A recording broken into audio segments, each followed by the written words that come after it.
Ready? You need a white page or anything? All right, well, thank you for joining us today as we announce the culmination of a joint 2-year investigation into an explosion that occurred in the Peace section of Palm Coast.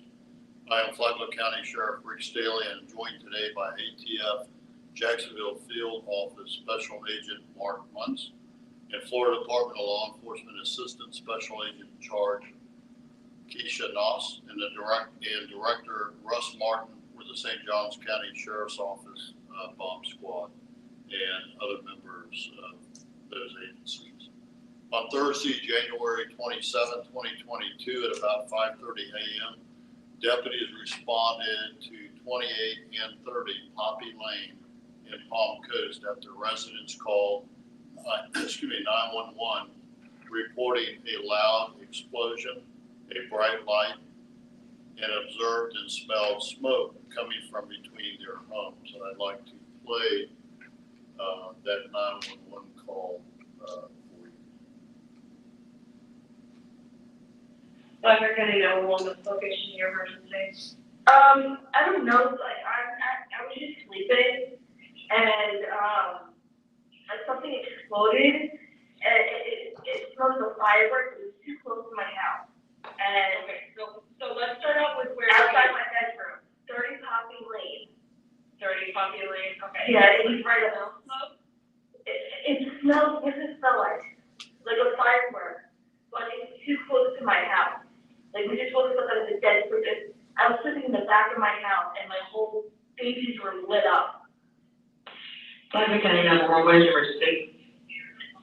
I think it's on Poppy Road, and I think it's possibly number 30. Right, I'm on Homeland, so it's right behind me. What did you hear?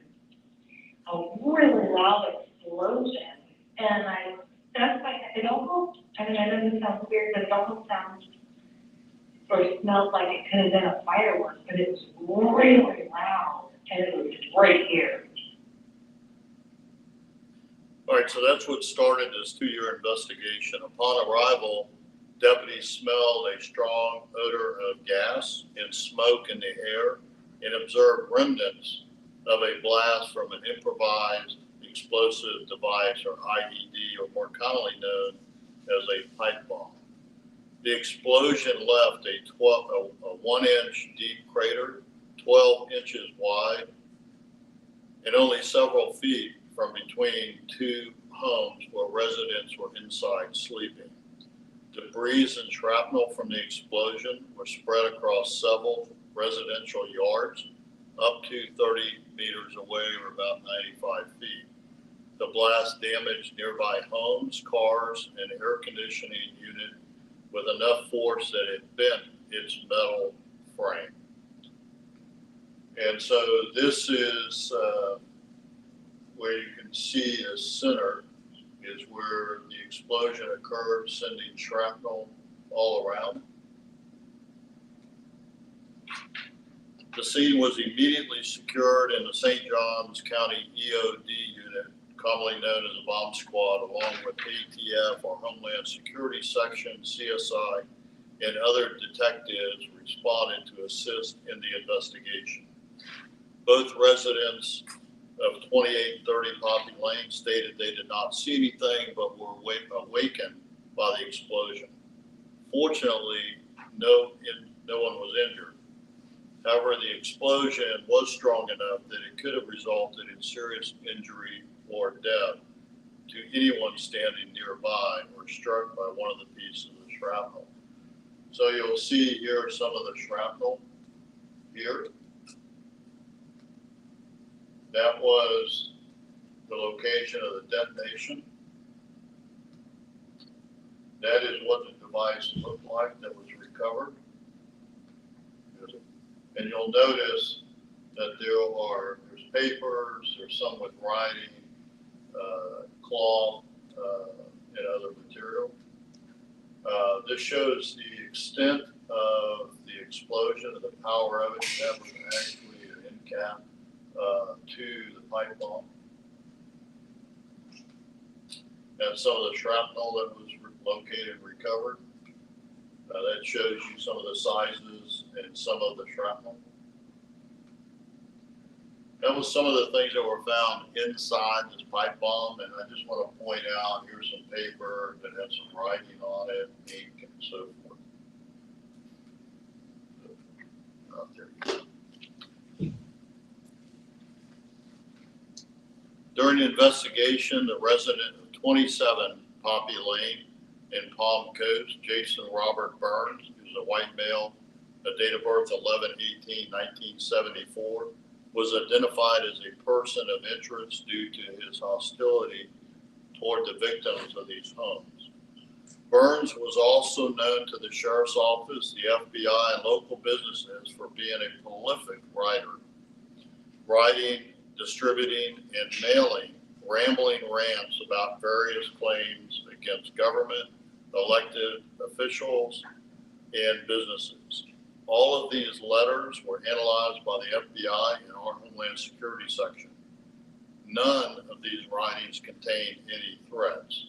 We now know that they were rambling rants from an escalating madman in the making. And this is just some examples of the letters that he has written either to businesses and dropping them off to the FBI. And he certainly is not a fan of myself as sheriff, I promise you that. But he didn't make any threats. Sheriff's deputies had responded 60 times for various calls to 27, 29, and 30 Poppy Lane. At Burns' residence alone, deputies responded to 8 separate domestic and verbal disturbance calls for service. Deputies have also had contact with Burns 11 other times on a variety of calls, including multiple suspicious incidents where local businesses in the Flagler County Library, when he was found, leaving handwritten notes at their location that we believe were all written by Burns. Sheriff's detectives and special agents from ATF's Jacksonville field office served a search warrant at 27 Poppy Lane. During the search warrant, items were seized that were consistent with the material found at the crime scene from the blast in the suspect's garage, including a drill bit with PVC residue, caulking used to seal the pipe bomb, a single sock that matched a sock found in the IED, which was the cloth that I pointed out. All these items were believed to be used by the suspect while making the pipe bomb. These items were analyzed using the scientific capabilities of our internal CSI and ATF forensic and lab experts. ATF's forensic lab in Atlanta examined the crime scene material for propellant powders, latent fingerprints, DNA, and other leads. ATF's National Center for Explosive Training and Research made the official determination that we were dealing with an actual explosive device. The ATF lab found DNA, handwriting, and partial fingerprints on various materials from the IED remnants. During the investigation, Burns said he was sleeping in a truck in Flagler Beach with a friend at the time of the explosion. However, detectives obtained cell phone records and GPS data that placed him in the area at the time of the explosion. When he was confronted with this discrepancy, he claimed a friend had his phone. On January 4, 2023, detectives obtained a search warrant for our suspect's DNA. The DNA sample was sent to ATF's National Laboratory Center in Beltsville, Maryland, which determined the DNA found at the scene of the blast was a match for Jason Robert Burns. In fact, the forensic DNA match was so strong, DNA experts determined there was only a 1 in 1 trillion chance that DNA recovered from the scene belonged to anyone else other than Burns. In this case, the DNA match was like winning the lottery. But instead of getting cash, windfall, he got an arrest warrant. On Thursday, May 9th, detectives obtained a 2-count arrest warrant for Burns, arson in the first degree, and making, placing, or possessing a destructive device with property damage. Burns was arrested last night, as you'll see here in this photo, as he was being taken into custody by our Homeland Security section, and is being held at the Sheriff Perry Hall Inmate Detention Facility in Bunnell under $75,000 bond. At the time of his arrest, Burns was on probation for stalking. His ex-wife reported that he had been putting letters in her mailbox, one of which contained a white powdery substance, and a threatening message, "Heart attacks happen," which prompted her to notify law enforcement he was arrested at that time and placed on probation. I want to commend our Homeland Security section, which includes PACE, the Real-Time Crime Center, our Criminal Intelligence Unit, for the thorough investigation. And this investigation could not have been successful without the support of our partners in ATF and FDLE, who had been working with us from day one of this investigation, and with the help of the St. Johns County Sheriff's Office, specifically their bomb squad. The successful resolution of this case reflects the type of collaboration and partnership we enjoy in Northeast Florida with our local, state, and federal agents. It also shows, and is a message to criminals, that we will not give up. We will continue to work these cases with our partners. And if you commit a crime in Flagler County, it might take 2 years, like this case did, because of all the forensic evidence that had to be done. We're going to get you and hold you accountable. This guy was a Unabomber in the making, and this is typically how they start. They start writing letters. They start having a manifesto. And while he didn't exactly say what he was unhappy about, he was thinking everybody was conspiring against him, including the sheriff's office and a number of other agencies, and including local businesses. So with that, I'll ask our partners if they would like to say anything, and then I'll open it up to any questions. I either covered it well or they're not. I don't know. So I'll be glad to answer any questions that you may have. If you could, I know you talked and showed pictures of the bomb, but could you describe a little bit more detail how it was put together? Sure. So that might be better answered by ATF, but I won't put them on the spot unless you want to. Go ahead. So basically, it was PVC pipe that was cut. It had holes drilled in it. It had cardboard on the inside and wires and an igniter and caps on either end.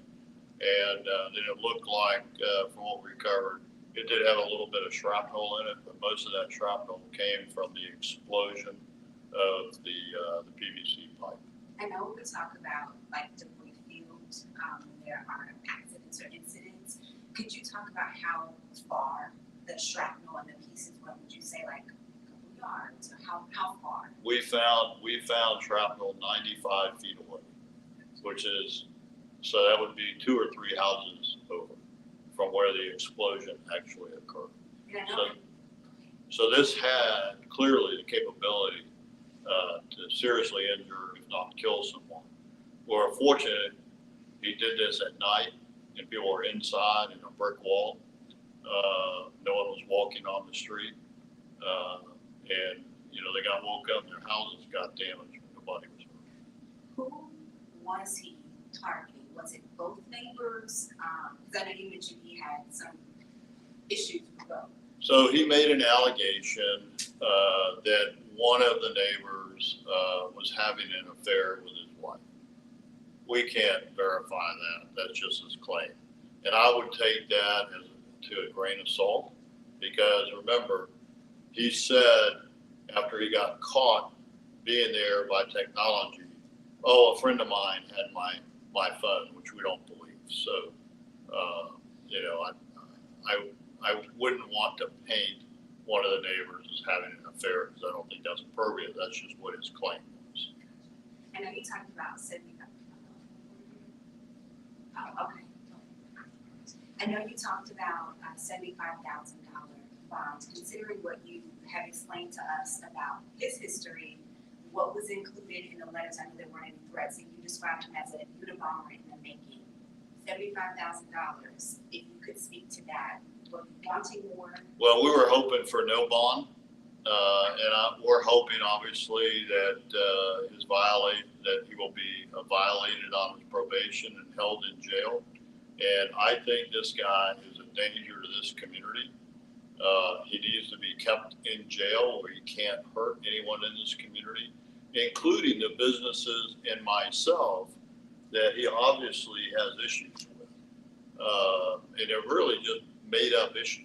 You know, he claims here that, you know, I'm going to go to prison and be with child molesters and rapists, and he hopes I have fun in there. He's mad at the car dealership for whatever reason. He's been mailing stuff to our local radio station, WNZF. And fortunately, you know, everybody's been letting us know about this, but up until we could prove this case, none of his letters, which I would describe as ramblings, had any threats in them. And but if you look at how the Unabomber started and how some of these individuals that just get focused, that think they're being followed or government's going after them, and they start writing their ramblings, this is exactly how, when you look at the history, they start. And then it manifests themselves into taking action. And maybe he got a little scared. He didn't stop writing his letters, okay? But when we started the investigation, did the search warrant and all of that, maybe he had enough sense to say, okay, I better not do this again. He probably thought he got away with it because it was a 2-year investigation. That's what I was going to ask. Like 2 years, and it sounds like, you know, going through the forensic process takes time. There are other cases that are being worked on. But just, I want to clarify, the 2-year part of the investigation is because you were waiting to get back information to connect the dots with the case. So, correct. So to get like cell phone tower information example, we have to serve a search warrant. We have to provided to the carrier, and then they have to, on their time, because we're not the only ones asking for things, they have to provide it to us. I will tell you that we were aware of him. Our Homeland Security section, my criminal intel unit, was all aware of him. So I would not say that we were just letting him walk around freely. He might be a little close thinking that he was being watched. Not the way he claims it was done, but we were aware of him, and we weren't just going to let him go about his day and not know what he was up to as best as we could. And I can tell you the FBI also vetted the letters, but that really shows the collaboration and the partnership that we have, because we all knew about this guy, even though he was sending letters to different agencies and businesses. We were all working together, and the businesses were telling us what they were getting from him. Does he have a liquor act history? Not that I'm aware of, no. What was the explosives real? Well, we believe it was a commercial grade firework.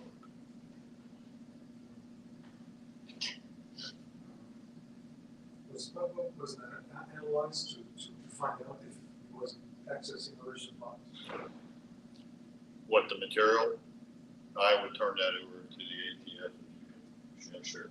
So we do that analysis. I think specifically in this case, we upon service of the search warrant, we looked to that the components found in the house matched the one device, and at that point there was no indication that there were some mass production going on or something like that.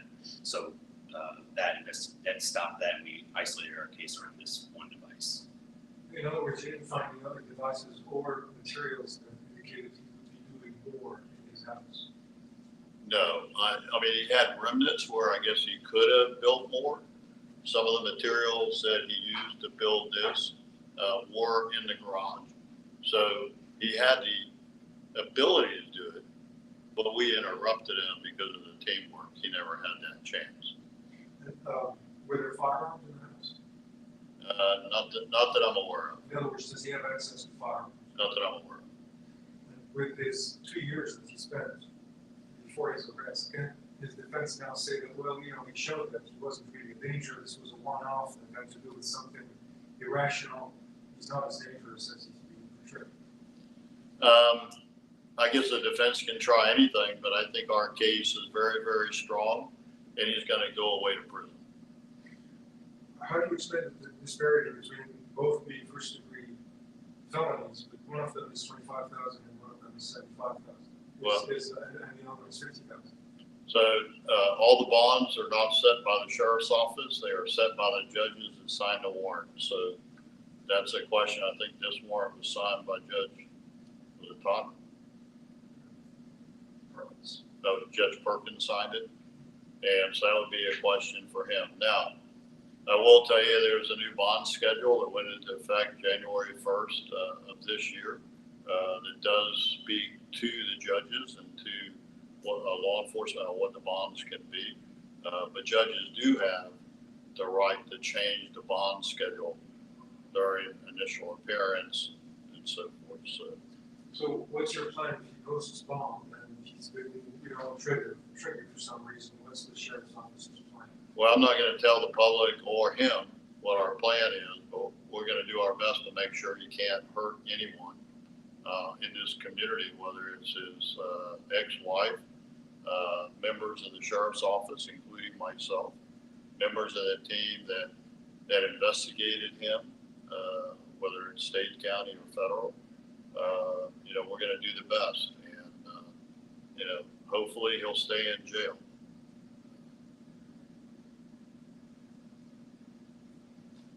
Okay.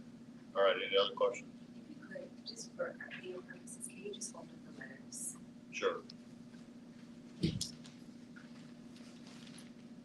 How many would you estimate in over? Well, these are over 20, just right here. And these are the ones that we have. Some businesses may not have, they may have opened them, thrown them away. I mean, we don't know how many is written total. But we know that we have probably 20, 25, 26 here. So you handwrote everything, you didn't use a computer? No, it's all handwritten. And that helped us link all these letters together because they all talk about the same thing. They're all very specific, handwriting. Some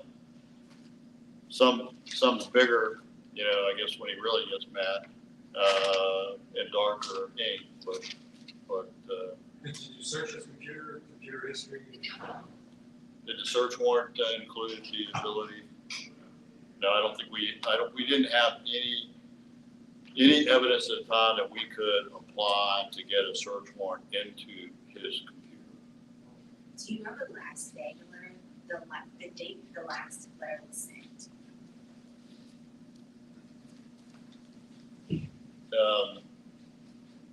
I'd have to go through this and look at it, but, you know, this top one here that's on this stack was April 11th, 2024. So, but there could be a newer one in here. And I was just providing information. He has had 2 Baker Acts, March 21st, is that 2020? 2020, March of 2021 and December of 2021. Are there any indications that he's incompetent? Not to a legal incompetence, in my opinion. You know, legal incompetence in Florida is just, you didn't know it was wrong. As long as you know right from wrong, you're not legally incompetent in a layman's terminology. So, okay, well, if there aren't any other questions,